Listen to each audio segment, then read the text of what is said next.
the bar of like chaos, uncertainty, and all of that garbage has become so high that it's forced us as humanity to collectively cope. Yeah. And I'm not saying that everyone did it well, but what I do believe and what I want to believe is that a lot of people will walk out of this year realizing that their tolerance level for uncertainty. We built our tolerance up as a society. For sure. 100%. Which is something to be proud of, and it's something to see as a silver lining in this crazy year.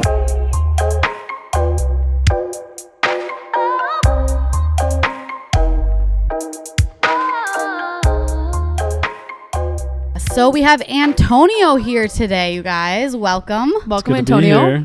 Thank you for coming. Getting a little cold outside. We got a little like post-election anxiety going. Yeah, but you got the stockings though. I know. Let me say, I'm early in the seasons, you guys. 'Tis the season. Once Halloween's over, costumes are over. I was the Grinch, so I was like ready to rumble like way before Halloween. You guys looked good. That was Thank you. Sophie's was way too on point. It was. I tried too hard, and you actually killed it for just putting some green eyebrows on. Let me tell you though, those eyebrows, they got in my eye. I had like 6 green hairs in my eye. They burn. They're like chemical. They're not real hair. Yeah, not ideal. Not ideal at all. But yeah, so it's so weird that it was like 70 degrees the other day, and now you have your stockings up and it's snowing outside. I know, and I have twinkle lights with them too. So strange. But yeah, Antonio, so we're having you on today because we want to talk about, we're going to continue the conversation around mental health. Me and Syd actually just recorded a podcast about our personal experience with anxiety. So I know you are a mental health advocate, especially in the male realm. So I think that'd be kind of cool to have you on, speak to it. But first, I guess we're kind of want to catch up. So I know you because how do I know you? I always try to figure it out. I'm like, how do we go back? So, God, what year was it? 2016, maybe 2017. Okay. Yeah. Sounds about right. We met because the coffee company that I invested in, Busy Coffee. Oh, okay. We were doing like photo shoots. And at the time, one of the interns was your friend at St. Thomas. What was him? Kristen. Oh, yes. Okay. And we were doing a bunch of shoots and stuff, and she recruited you for a shoot, and then we just hit it off and stayed in touch. Yeah.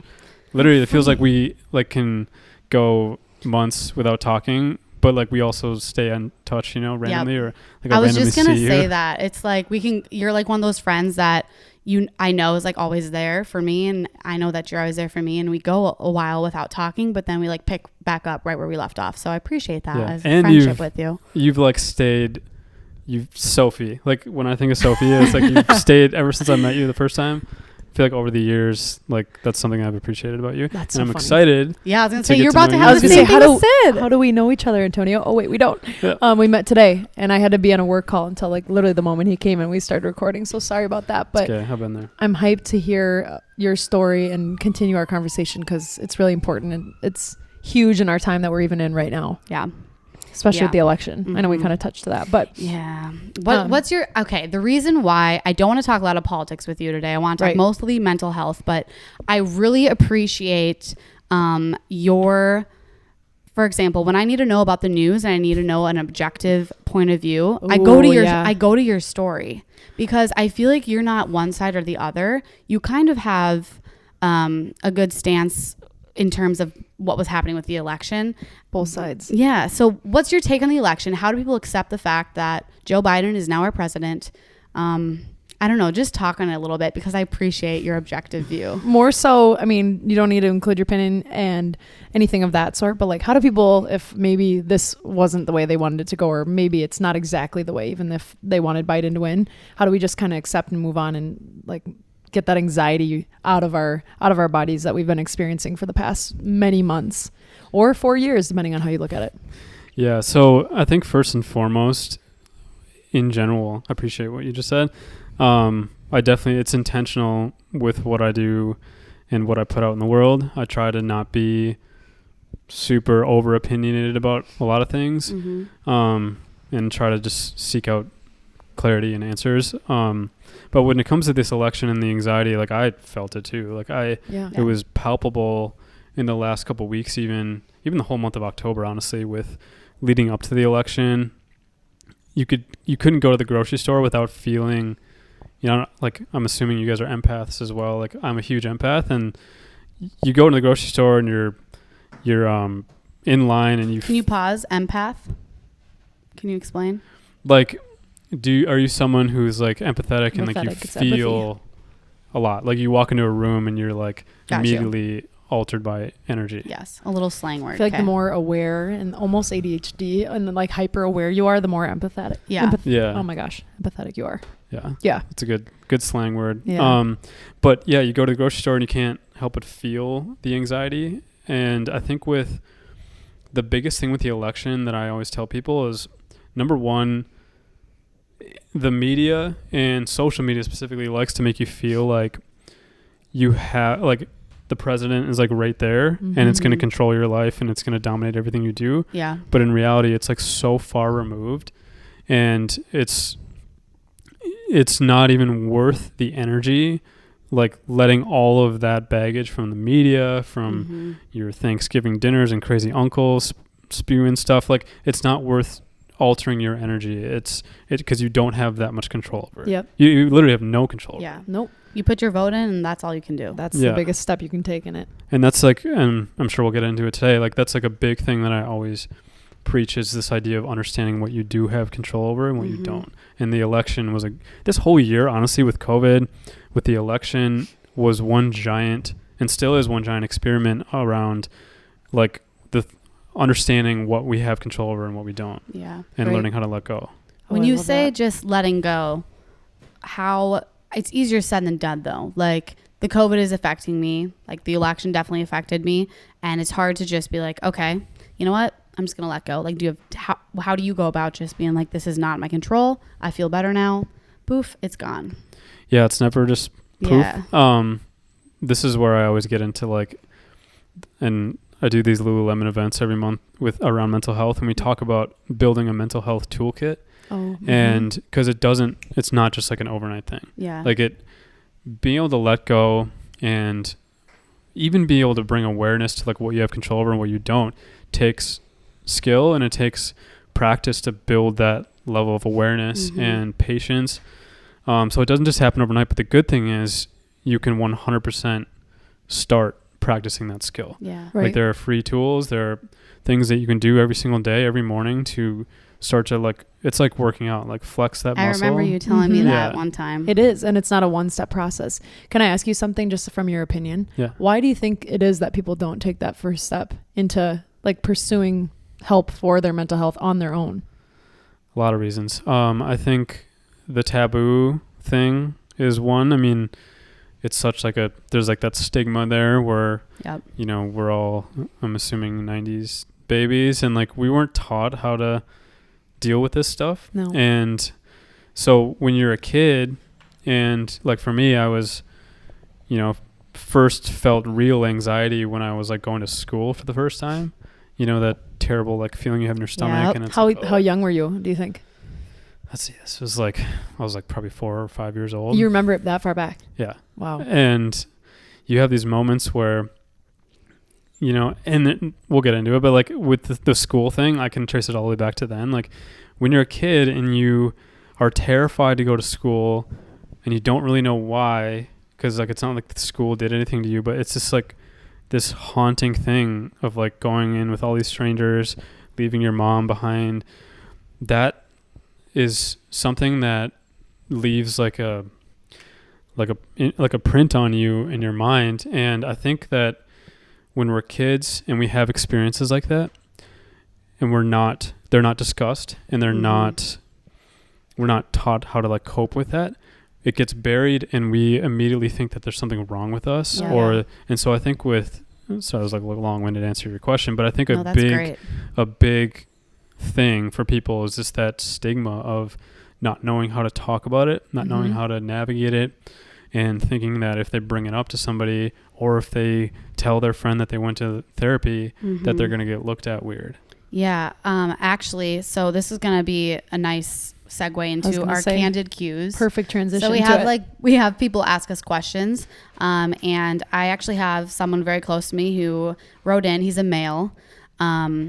A question about something that you just talked about, actually. So maybe you can talk on it more. But he wrote in and said, I'm a junior in college, and this is the first time I've experienced mental health issues. I know I need help, but I'm hesitant on talking to my guy friends about it, and I'm scared to go to the counseling center as I attend a very small school and afraid people will see me. Why do I feel embarrassed? This message in itself is embarrassing, but I'll take any help I can get. Any tips? Yeah, I think... And this is a huge challenge for a lot of kids, and this is something that I speak to a lot too. A lot of times, what people don't realize is the second that you start to vocalize something that you're dealing with internally, you actually realize that you're giving other people an opportunity to relate to you in a different way. Right. And so although you might have this idea in your mind that, like if I bring this up, my friends are going to judge me or think I'm goofy. But actually, I'm guessing that a lot of times it's the opposite. Yeah. Opening up the floor. A lot of times it's like for that person, I would say, have a conversation with your friends. Be like, hey guys, like I'm actually like dealing with some stuff. Mm-hmm. You might find that 2 of the other buddies are going to be like, dude, same. Seriously. Yeah. And so it takes a little courage, but what I tell people is just like lean into it, and you will find it's also a great way to find out who in your life is really valuable too. Like, because if you bring up that you're struggling and someone laughs at you, fuck that person. Yeah. Sorry. They're not your real friends then. No, really not. Do you have a suggestion, just a simple suggestion for a time when that would make the most sense? Like to give somebody some ease, like would it be when you're playing video games with your buddy in the room or something, or like you're passing at some point? Like, can you think of any off the top of your head times that would make sense or give someone an ease of mind to think about? Yeah. I mean, I was always a big fan of like family dinners. Oh yeah. Like in college and stuff. And those are always a great time. And maybe just like 2 of your closest friends. Yeah. It doesn't have to be your whole guy friend group or something. It could be like 2 of your closest friends that you trust, and just bring it up to them. And honestly, I feel like even this person's afraid to go to like the counseling center. Like maybe think about doing right now, think of all the virtual visits you can do with maybe a therapist or something, where you can be at your own room, door closed, and you can still get help that way. Like you don't have to, there's other ways around it. So I think getting help and talking about it is definitely going to be the most important thing for that person. So I think the worst part is just the steps up to saying it out loud to someone. I think it's that internal feeling that you have, even to just say it to someone out loud. Yeah. And even referencing to his counselor, or not wanting to go to the counselor. I did that same thing junior year of college. I did too in college, and it was small. I was going to say, mine wasn't small, but in that area it was, you see people passing all the same exact times every single day.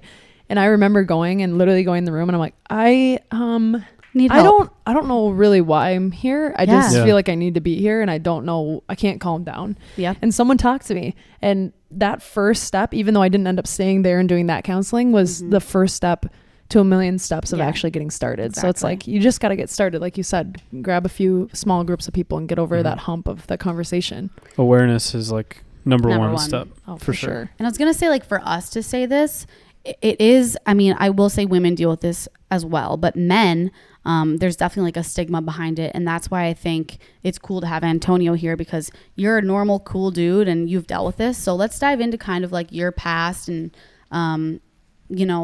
like just give us a little bit of your history, when it started, what you did, first steps you took. Because I mean, and I know we've had people write in about this, but just helping, what's the full circle? Like what was it that maybe caused it, or when you first felt it, first felt anxiety or whatever mental health that you feel, and then that kind of transition into what you do now. Like how did it change? How did you make that first step into changing your life? I want to hear your background from you. Yeah. So I think that everybody has these like anchoring facets to them that really define who they are as people. And for me, every time I introduce myself to a new person, so like I am with you right now, I always bring up the fact that I'm adopted, and my adoption shapes everything that I do in life, and for better or for worse. And what I mean by that, there's a lot of studies out there around adoption where there's abandonment and trust issues. And for me, the fear of abandonment is like my number one thing. It's always affected me in relationships.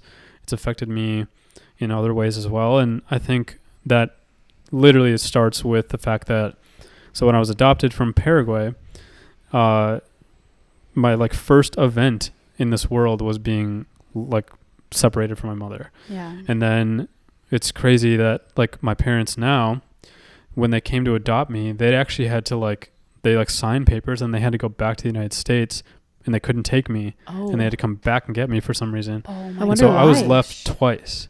Oh my gosh. And it wasn't really until this year actually that going through some like relationship trauma that I really dug deep into it and like learned about attachment styles. And my adoption is like the core of my anxiety, because for me it's like it's never been a battle with depression. It's always been anxiety. Yeah. Like I'm never really dwelling on the past that much. I'm always like preoccupied with the future. Yeah. Excuse me. So like I think I always start with adoption.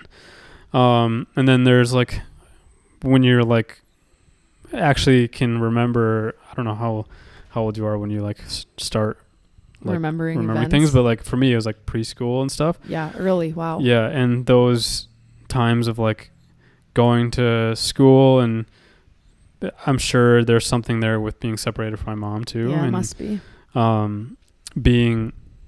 Going to school and that anxiety of like being in a new environment for the first time and being without your parents.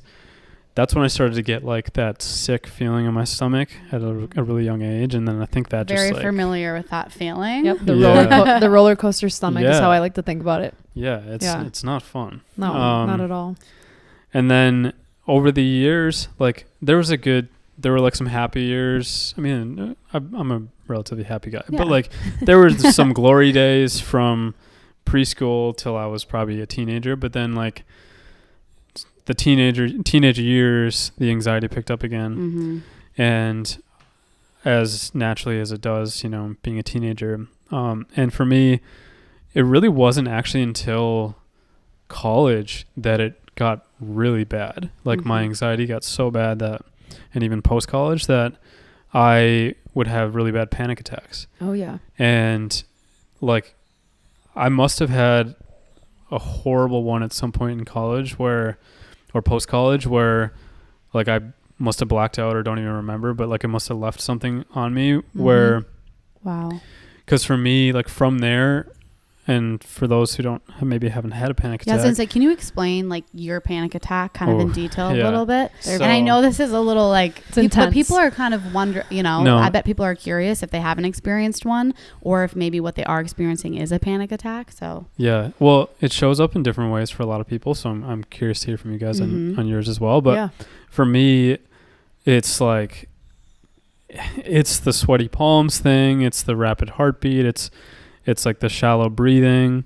That's like the shallow breathing is like, I know I'm going downhill. And then the worst of it, like my biggest nemesis is nausea. Okay. Like feeling nauseous and feeling like I have to throw up. And like, then that spirals into like, oh my God, if I'm in a public place and I have to puke, like where am I going to go? Right. And so that has led to like, I'm not like claustrophobic, but like sometimes say I'm on like an airplane or something, and you know when you're like, it feels like you're on the airplane for like 10 days before they take off. Because what happens if you have one in the air? So it's like there's stuff like that. That's my same. So talked about this exact paranoia thing last time. Yeah. It's so severe. Once they say the doors are locked, prepare for takeoff, I'm like, oh my God. I'm like, I need to either calm myself down or I'm gonna have a panic attack, because I'm like, doors are closed. What if I have a panic attack on here? I can't get off for X amount of time because I know it's going to be 4 hours to my destination. So, and it's not even that you're afraid of the flight. No. You're just afraid of not having an escape. Yeah, I can't get off. It's like a control piece, which you can probably attest to too. For sure. Yeah. And so for me, it's the nausea thing. And that's like, I've spent years trying to figure out how to grapple with that. Yeah. And I always wonder like, if something happened to me again as a kid, where like I remember there was like stupid things where like there was one time I had like 2 hot dogs at a Gopher hockey game and then like like puked, and and like when you're a kid and you throw up, it's such a miserable. Oh no, the mic went off. Did it? Did it? Oh, maybe Here. we bumped something here. Let me see. It's all good. Technical difficulties. Can you hear us now? Keep tracking. We're Still nothing? no, we're good. You can hear it? Can you hear me? Yeah, we can we're hear good. you. You're Okay. good. So hot dog. Can you hear yourself? Yep. We're back. We're back, baby. We're back with the hot dog story. Jeez. No more hot dogs. Yeah, like where was I going with that? You were talking about Well, the embarrassment of how maybe puking. that how that brings you back to the nausea piece and how what was that, Andrew? What's Andrew's saying stuff in the background? Yeah.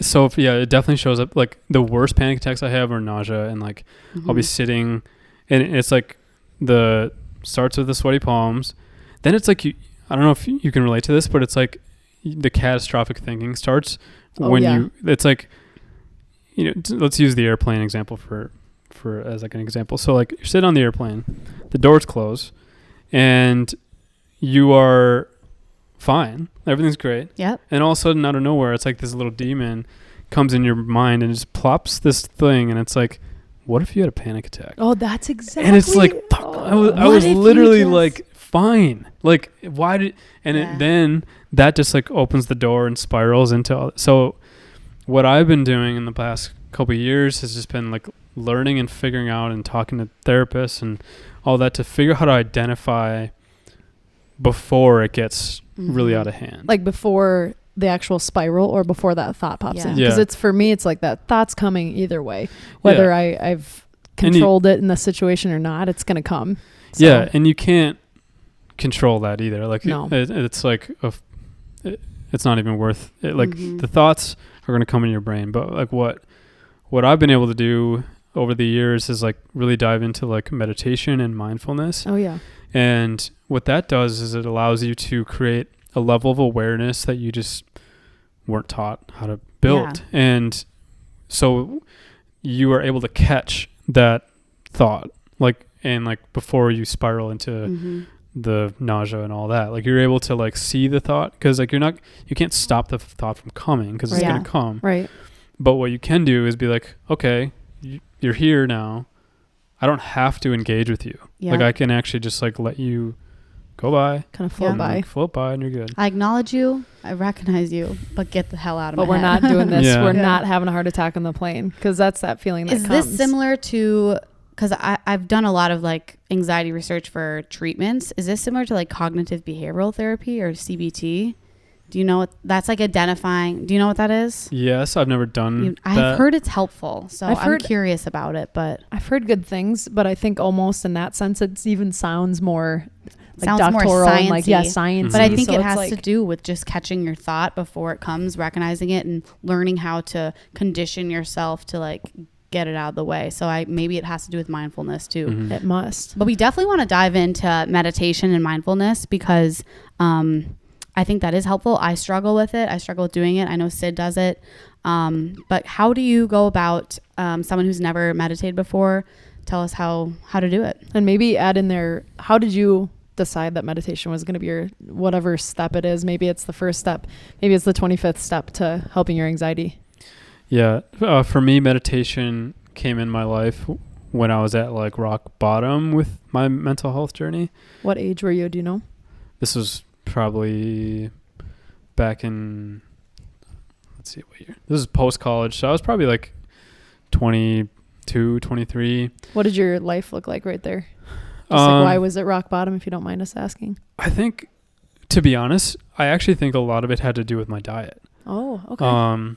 And like that's a whole other, we could have a whole podcast around gut health, but like, yeah, I think my it was like my diet, and then like post college, not really kind of being in like limbo a little bit. I think that led me to just like my anxiety was like through the roof, and I had all those panic attacks. And once you have, say you have like 4 in a week, then it's like you're deathly afraid. Was that average for you? Not necessarily. It came in like waves for me. When you become afraid like that too, they tend to spark more. Like when you let that fear instill in your brain, it's almost as if it's like a free will of like, pop in my brain, I'm going to have one no matter what. Yeah. Yeah. And then you're afraid of it. It's a fear. So yeah. Yeah. And so I just started like doing research and like reading books and looking into like, okay, how do you like start to master your mind? Because this is clearly a mental thing. It's in your brain. What can I even do? And I found meditation, and actually like my advice to anyone who like is maybe struggling to start, because it is a little overwhelming and it's kind of like sounds like hippie nonsense sometimes, but it's actually not. It's really great. Hippie nonsense. I love it. But my advice would be to, because really what you're doing with meditation is you're just cultivating presence and awareness. That's all it is. And you're practicing building that muscle.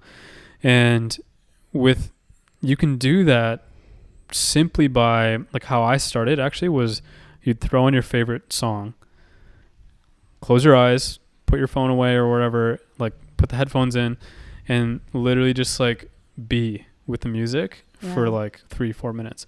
Then you realize after 4 minutes, holy shit, I'm not even like stressed about what I was even thinking about before that. And it's like floating. This mini meditation. And then you start to like really fall in love with that idea of like, it's almost like giving yourself permission to escape from the phone. Or side note, have you guys seen Social Dilemma? Oh yeah. Oof. Oh yeah. Oh my god. Oh my gosh. Yeah. It scares me. Very intense. You need to get away from that phone every now and then. Yeah. They're listening to you. Oh my gosh. Yeah. So you start to give yourself these little like moments like that in your day, and then when you're ready, there are like plenty of good apps out there like Headspace and Calm, and the one that I actually got into was the Waking Up app by a guy named Sam Harris. Oh, I haven't heard of that one. Me either. Yeah. Waking Up. Yeah. Okay. And he has this like 50-day introduction thing where you meditate every day, like 50 days straight. How long? Like 10 minutes. Okay. Doable. 10 minutes out of your 24-hour day. Yeah. And so I started with that, and that's like what really got me into it, and I've been doing it ever since. And then the beauty of meditation is it introduces mindfulness to your life. So sometimes people get those confused. I was going to say, what's the difference? So like meditation is like the practice of, it's like actually like sitting or like building that awareness and cultivating that awareness. Action. And mindfulness, think of mindfulness like endurance. Yeah. So it's like meditation is like HIIT class or whatever. Doing the workout. Or going for a run. And then mindfulness is the endurance, like the mental endurance that you build. I love how you bring all these workout analogies into this, because me and Syd are really into that. So it is true. It's like you're working out your brain when you meditate. So if you can find 45 minutes a day to do a HIIT workout, maybe try to use 10 minutes and do a mind workout, you know? Yeah, that I'm glad you brought that up, because that is exactly why, like back in January of 2020, well actually December of 2019, I approached Lululemon when they opened up their new store at the Mall of America, and I said like, how cool would it be to do like a monthly mental health event? Yeah. And just create a space for it. And in that process, I really developed this kind of thesis, but like this like framework and theory around mental health. And like I fundamentally believe that the industry is in dire need of a rebrand. Oh yeah. And how I explain it to people at these events is like, you know, I was an athlete growing up. I love sports. I love working out. And for me, like if you played sports, or if you go for runs, or you're like a yoga like if you do anything wellness related, you can easily translate that over to the mental health thing.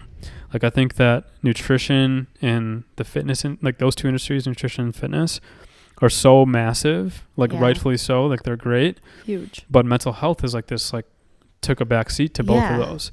When in reality, if you look at this like trifecta of wellness, like nutrition, fitness, and like mental health is like should be a huge pillar in there. Yeah. And it's not. And so what I do at these events is we start to introduce it to people in a way similar to fitness. Like I just gave the analogy around like the HIIT class and then endurance. Like, and like when you even think about this year, like this year is one giant marathon of like building mental endurance. Seriously. Or at least an opportunity to do so. And it's actually full circle back to your election question.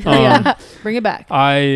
So I think on election day, if I remember, I posted something because like naturally I'm like, okay, I usually say things and like I have to say something on election day. Because I checked your story. I was like, hey, he's the president. Better check Antonio's story. Get the facts. But what I decided to say was I wanted to give people the peace of mind that even though this year has been batshit crazy, we've all collectively like risen, like we've the bar of like chaos, uncertainty, and all of that garbage has become so high that it's forced us as humanity to collectively cope. Yeah. And I'm not saying that everyone did it well, but what I do believe and what I want to believe is that a lot of people will walk out of this year realizing that their tolerance level for uncertainty. We built our tolerance up as a society. For sure. 100%. Which is something to be proud of, and it's something to see as a silver lining in this crazy year. Yeah, it is definitely a silver lining. That's a great outlook, honestly. That's a great positive outlook for what the shit that's been happening in this year. So props to you for bringing that. I didn't read that, actually. I should have. I missed that one. Was that in the story too? Yeah. I need to follow you. Yeah. What would you say for somebody who's struggled getting into, just bring it back to meditation? Because that sounds like that's your major piece of how you treat and kind of get over your anxiety, so to speak, in the time. What's something that somebody can do just every day to even like make that a habit, or like what's the first step? Just like, do you suggest people just toss in the music and go for it and attempt that? Or that's the only way I've meditated. Yeah. And I think you told me about it like a couple years ago even. And that's what I do. I listen to her, HER. Yeah. She's got a chill. She's got a chill voice. Throw the music in and I just sit back and like really listen. Her voice is just a little raspy. It's so good. See, I never learned. The reason I'm so curious is because I never learned to do it with music, and I feel like I had to go over that hump of like have to sit in my own silence and just learn how to be okay with it.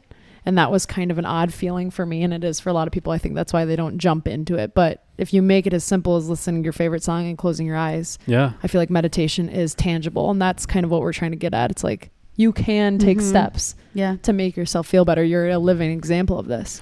Yeah, it's 100% accessible, and that's what I like to tell everybody that I talk to about it. And I think the thing that keeps me up at night and haunts me is like suicide rates and all that, where I think about especially all these kids that are out there feeling like, I never want anyone in my life to feel trapped or to feel alone. Right, yeah. And we often turn towards that when we feel like there's nothing within our reach that we can do to get ourselves out of whatever situation we're in.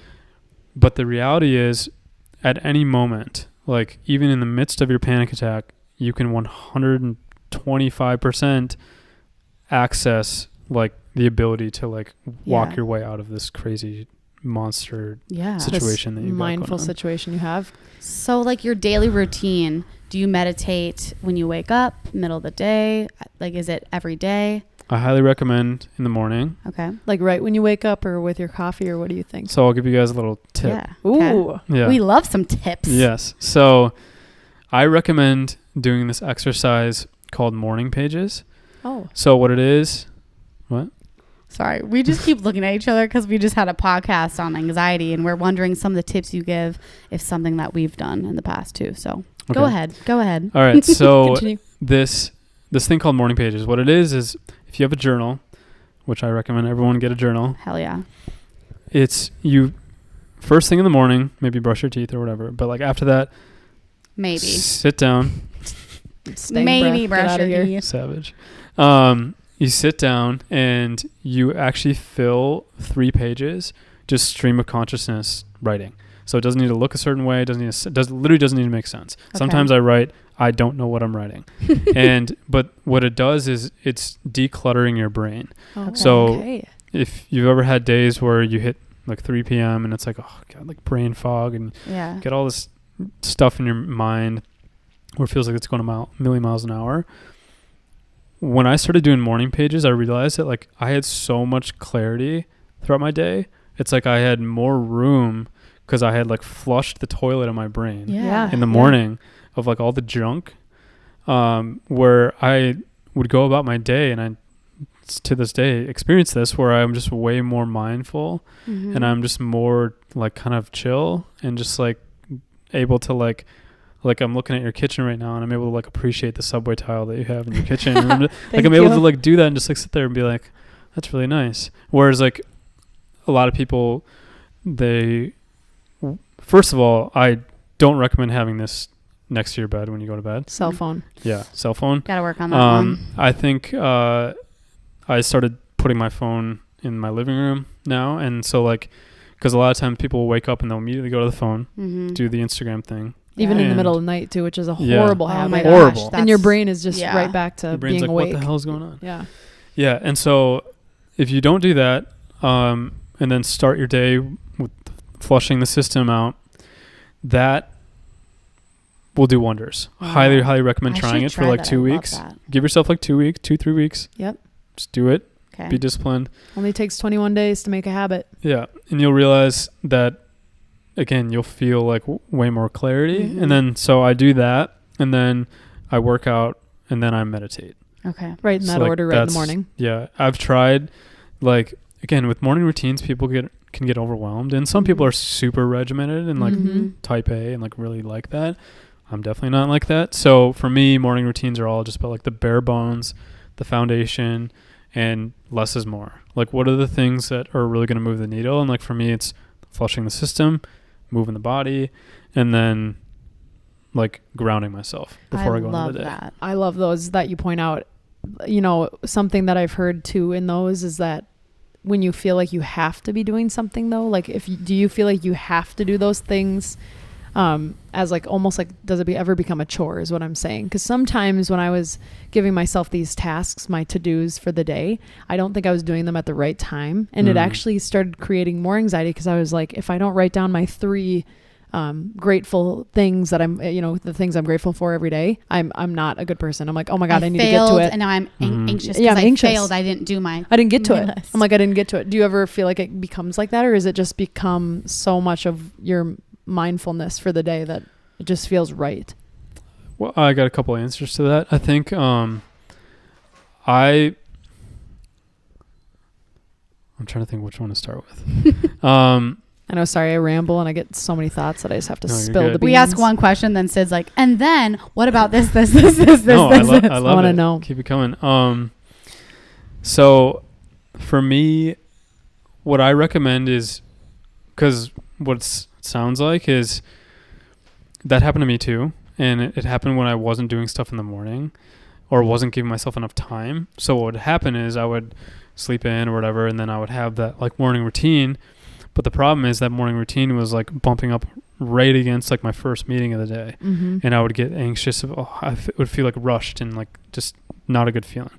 So if you can give yourself enough time in the morning where you literally don't have to worry about rushing to a task, email, any of that stuff, and you just give yourself enough time, that'll just like by default, I think, like remove that pressure. I think you're right. On the flip side, I think for a lot of people, because what you're bringing up is like very common, where people feel like they're doing really well and then they have one bad day and it's like, fuck, I feel like a piece of shit. I'm like lazy and I'm like, I'm not doing anything, or I feel like garbage today. And so I don't know if you like how much you guys have looked into like masculine and feminine energy or any of like, or dynamics or any of that. But essentially, if you think about masculine, and it's not necessarily gender, it's like, but like masculine is like, I saw you post about this once. You're more feminine, aren't you? Well, with so the characteristics. I'll get into that. I'll wait. Yeah.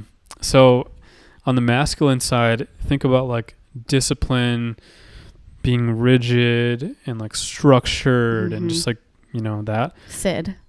Hello. I'm a man. And then the feminine side is like more free flowing, creative and expressive. And so for me, there like are a lot of parts to my personality that are very feminine in that way, in the feminine side. But when it comes to like my own habits, I'm very masculine.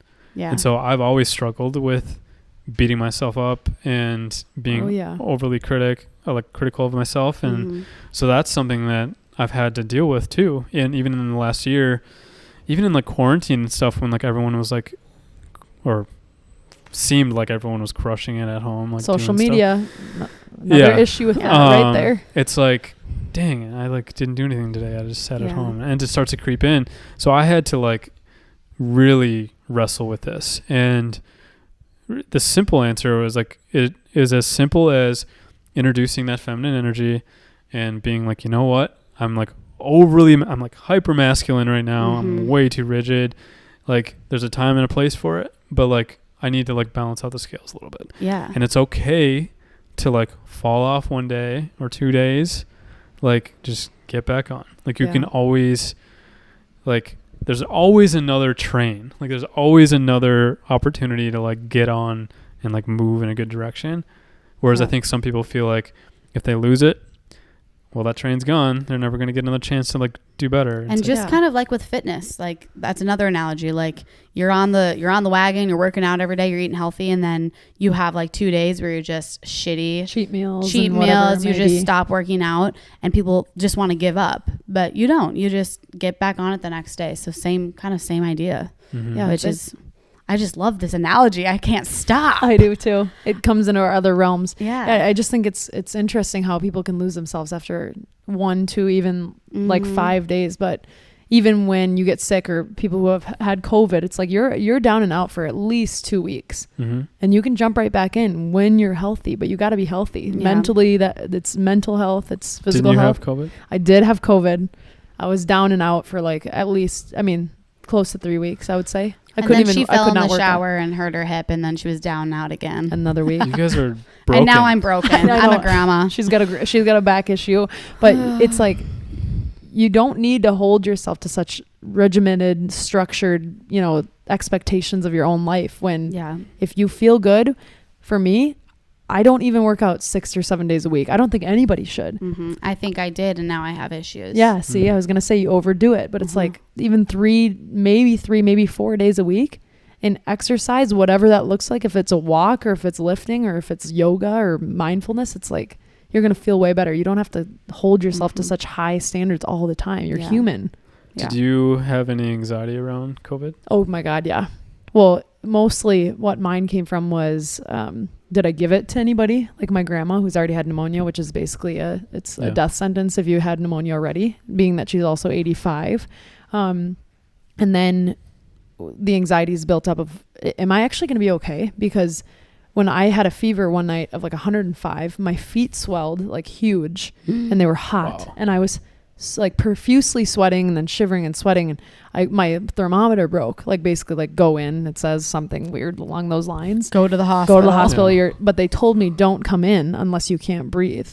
So I was like, oh my God. I'm like, am I going to actually be okay? And then you have a panic attack. Yeah. And then I start panicking, and I when you feel so low and so like I couldn't sleep because I felt so sick. I need sleep to get better. Here's another day, like day 6, that feels worse than day 5. Like I'm still going downhill. That's when you start to freak out. You're like, will I get healthier? It's a weird, your brain can be weird to you. And I just needed to accept it, and like accept that this is going to be how it's going to be for a few weeks, and I will get out of it. And literally mindset can change how you feel too. Like I was like, all of a sudden I'm like, mix in a water, get your Dayquil in, go on a walk like literally around the living room as your movement of the day, literally, and have 5 mindful minutes. And even starting those things while I was sick, like gave me life again. That's amazing. Did you have COVID? Knock on wood, not yet. I mean, honestly, God. I was super sick back in March. So maybe. Yeah. I got tested once, that was a whole experience with the. Oh gosh, yeah, up in the brain. Did you have to do it? Did you do it to yourself? No. Oh, I didn't either. Oh. You had to do it to yourself, right? I don't know if I trust myself doing that. They literally they've sent it through the little conveyor belts at the CVS. Oh my gosh. And I in the little swabbers go up my nose, and she's sitting there looking at me through the window like this. And I'm literally swabbing my nose, just tears streaming down my face because you're like up in your sinuses. And I'm like crying, and she's looking at me and she's like nodding her head like, yep, you got it, you're getting it, more. I'm like, God, get up there, farther lady, farther. I'm like, geez. Okay, I do kind of want to circle back to, I know we've been talking about mental health in general, but I want to talk about males in general, because I feel like there's a type of, I guess, like guys growing up, they think they need to be strong. There's, what do they call it? Toxic masculinity. Yep. There's this Netflix series or Netflix documentary I watched. I wish I could remember the name. You told me about that. What is it called? Yeah.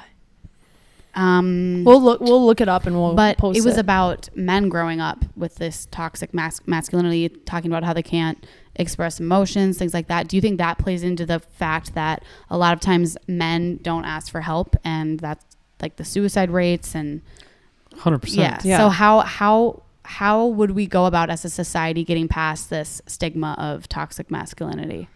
More men speaking up. Really? Yeah. Yeah. 100%.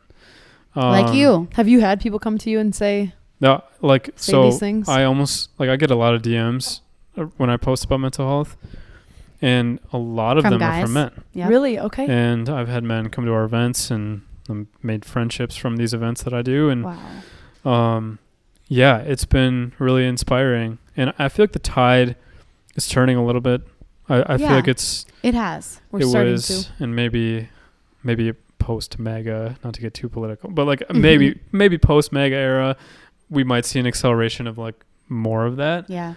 Not saying that everyone in MAGA was like anti-feelings, but like I think I feel like more men speaking up is really powerful. And it like similar like to your friend that talked about the therapy thing and college situation, literally just like it's like a ripple effect. Like it just takes a couple people to like normalize that, get it going. Have you heard of Movember?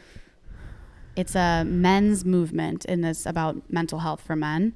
I've heard a lot about it recently, so I don't know. That's also something that people can look into. I think their Instagram is just Movember, but like their tagline is to be a man of more words. Oh, so, I love that. Kind of related to that too. So, and I like that because it's just for men, and it's to have that support with other men that there are people experiencing this and you're not alone. So yeah, it's another cool little movement that, it has been started. But I think you're doing something really cool and meaningful if you're getting DMs from guys saying like, dude, I'm dealing with this too. Like, I know, like, do you know how meaningful that probably is? Just that one person that messaged you, like you probably changed some lives and you don't even know. I'm sure you have. And just opening it up for people to be able to talk to you. You're trustworthy, and your willingness to speak to them and meet them on a different level is huge. Yeah, that's like, there needs to be more people like you, really.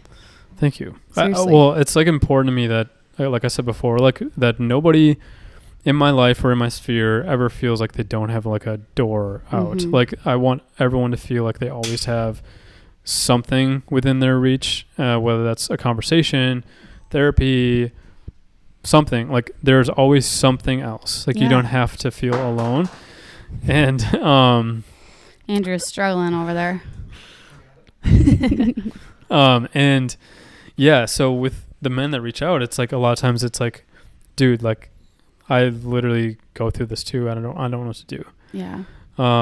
Which is really nice. It's also kind of scary sometimes because I'm like, I'm not a therapist, but like, I'll talk to you about. But I think that's what attracts them to you is you're just like them. You're not a therapist, but you're a guy just like them. You deal with mental health issues, and I think that's what probably makes you stand out. That's why they're coming to you, you know? Yeah, I think there needs to be like a paradigm shift. Like I think when I tell people or when I talk to people about it, it's like people need to. This is why the fitness analogies are so good, because when someone hears that, they're like, "Oh, that makes so much sense." Like I literally went for a run this morning. Like I can reimagine now what mental health is. It's not this like far out there thing. It's like this thing that's actually like part of being a human being, like running or doing yoga or eating well. Like it's just part of that too. For sure. Should we ask our question? Oh yeah, let's do it. Well, that we ask every guest. We ask every guest that comes on this question. So, and it seems like it fits this entire conversation the most. So, to keep things real and raw and candid on this podcast, we expose our insecurities and our weaknesses to continue to grow, but also show that being insecure about these things is universal to every human condition.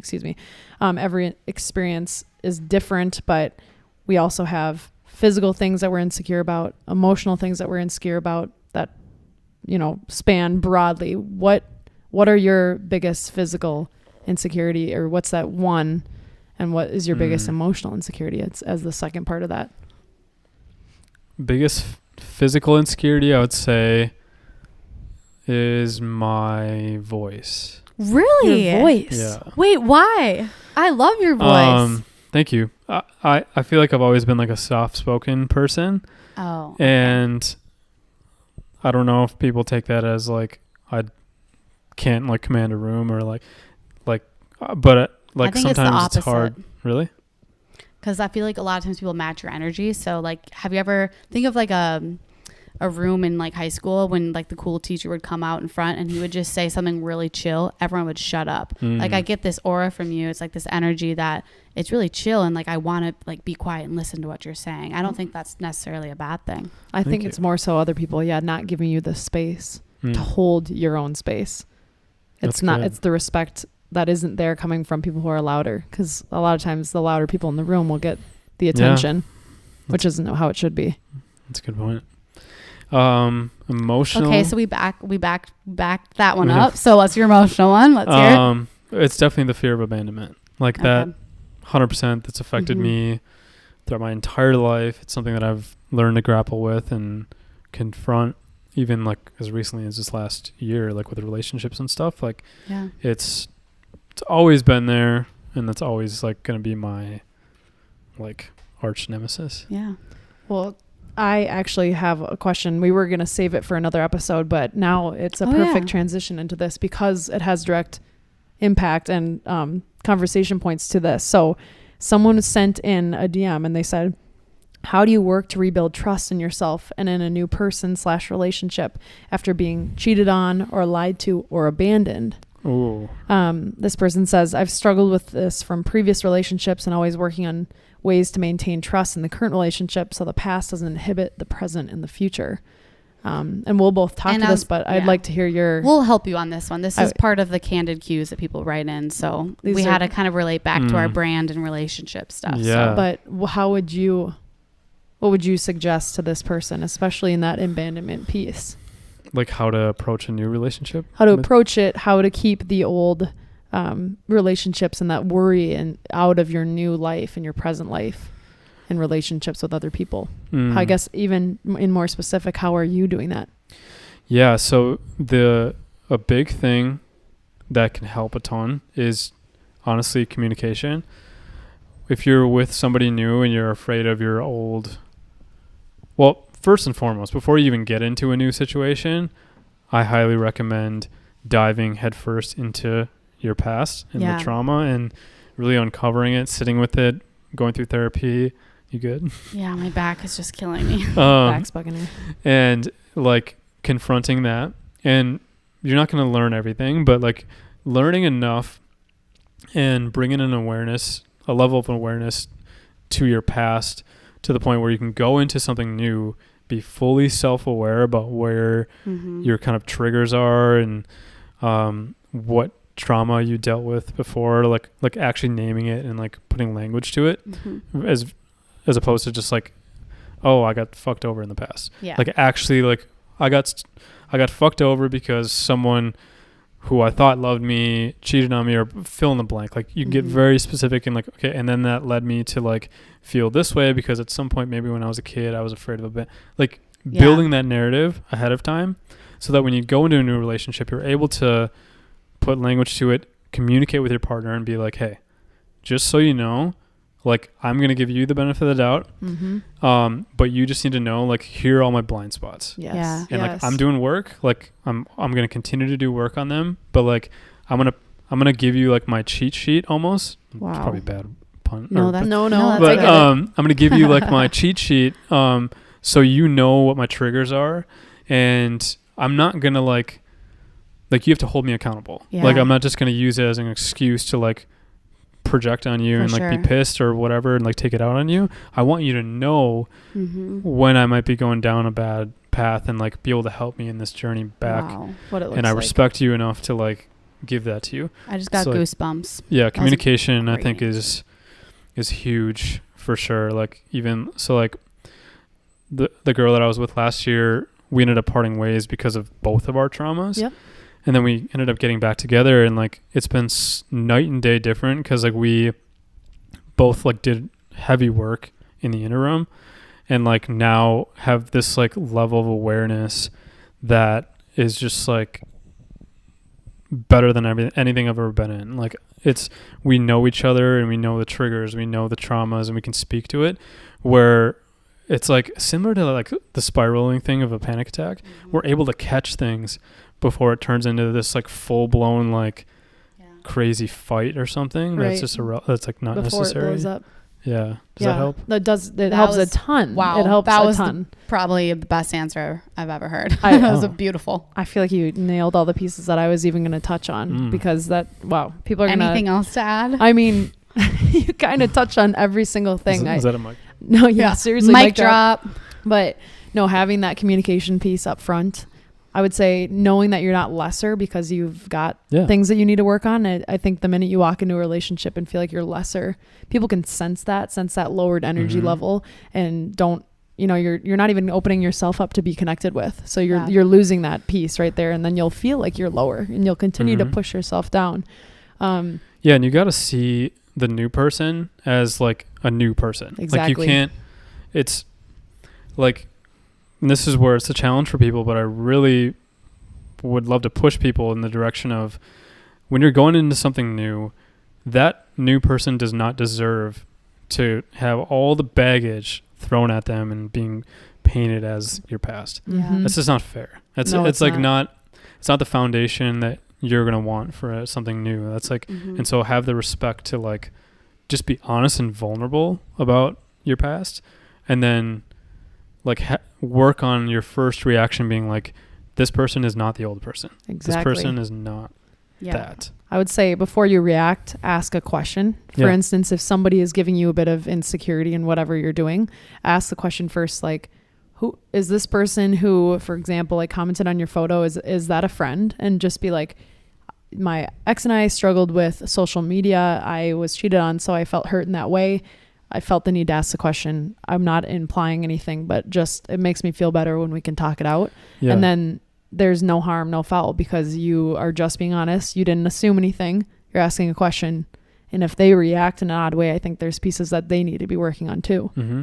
Yeah, it's extremely liberating in relationships when you can be like radically honest.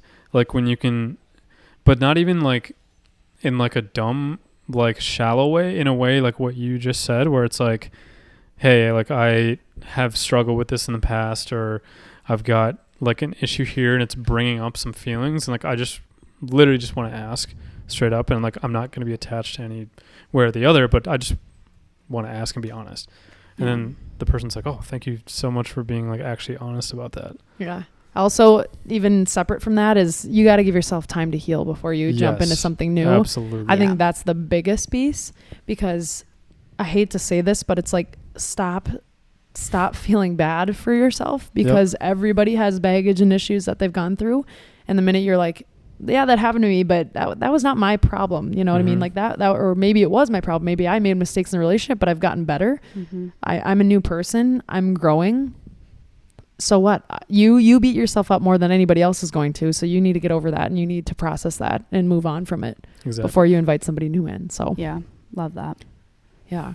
Antonio, wow. I didn't have much to say about that one, but you guys killed it.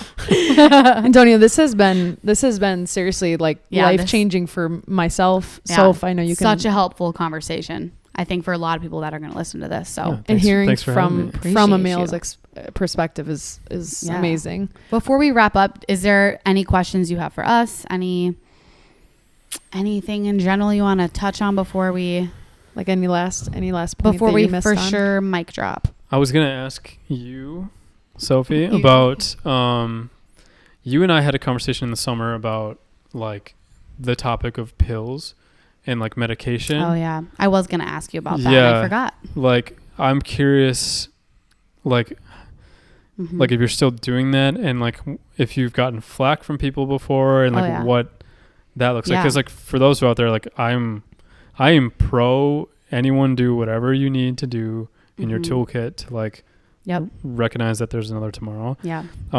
But like for you, like that's something we talked about in the summer. Like, how are you doing? Yeah. So me and Syd, we did talk about this in our previous podcast. We talked a lot about the medication aspect of it.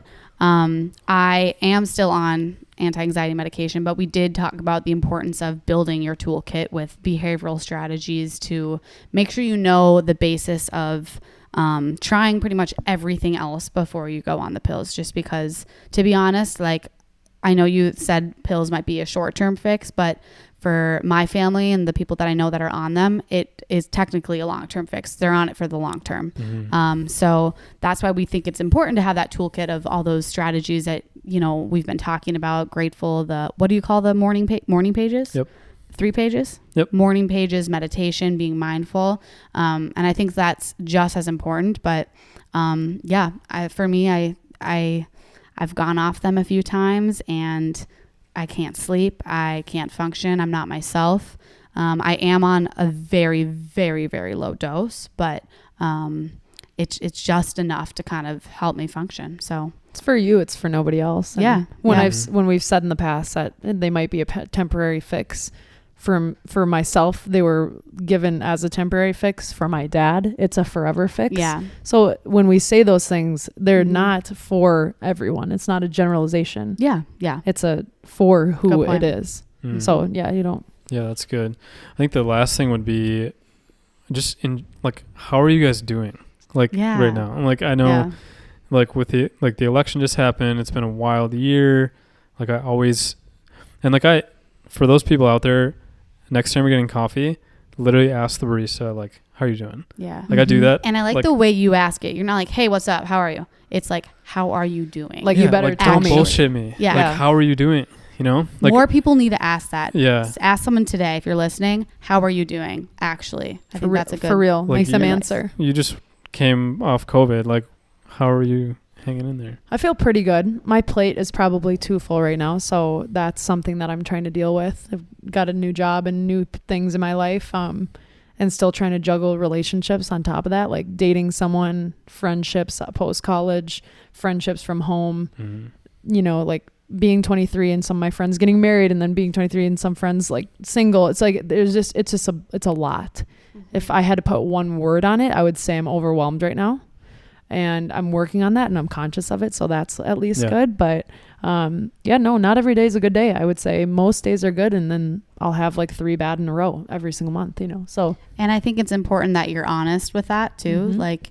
Me and Syd are pretty open about, hey, how are you doing today? I'll literally reply, I'm anxious as hell. I don't feel good. Syd does the same thing. And I think that's also helpful because we acknowledge each other's feelings. And always. I think more people need to do that instead of just being like, yeah, dude, I'm good today. What's up? Yeah, exactly. And you're super vocal about it, which is really good. I think that that whatever the other day was when you had that $20 $36 to park your car at Target because you lost your timestamp. Yeah. I some days I don't post on social media about how I'm feeling, but some days I do, and some days they're happy, and some days I literally show that I'm crying because of a $36 ticket.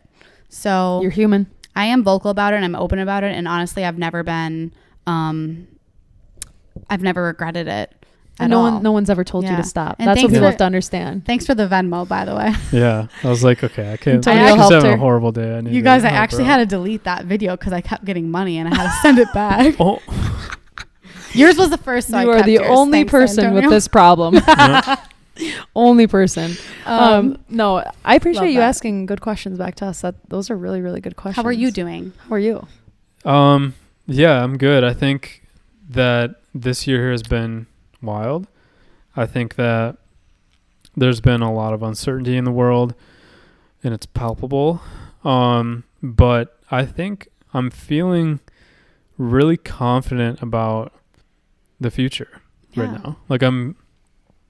It might seem like the world is going to explode, but I have a feeling that the next 4 years, I always tell people I'm really excited for, just politically speaking, 2024. Mm-hmm. And I'm looking towards that, and I'm going to be I have some stuff that I'm working on right now, just that I'm going to drop here pretty soon that I'm really excited about. And we're excited so there's some things that Can't wait to hype you up. They're coming. Yeah. We can't wait to support you and Yeah. be there and do it all. And we'll share to our people, everybody listening to, we'll share all of Antonio's events that we have access to now. And then when the others come, we'll share those too. But so plug yourself. Where can people find you? At Antonio Sundquist. That's SUNDQUIST. I always have to spell it. On Instagram and everything else. Watch his stories. They're really helpful. Yeah, you'd be surprised how many people, maybe not surprised, but so many people come up to me and be like, dude, I get all my news from you. And I'm like, oh my God, I don't want to be, I don't want to be the guy helpful. That lens. But in that context, I'm working on something right now, kind of behind the scenes that like plays into that a little bit. So excited for that. We're excited. To come, excited. Well, Antonio, thank you for being here. Yeah, thank you for being open to us. Yeah, and sharing your story. Yeah. And guys, follow us on at Straight Candid Podcast on Instagram. And as always, thanks to Back Pocket Boys and the cute Andrew behind the camera. As always, they make this happen with us, alongside us. We appreciate you, Antonio. We appreciate you most. Yeah, thank you. Thank you, everybody. Bye.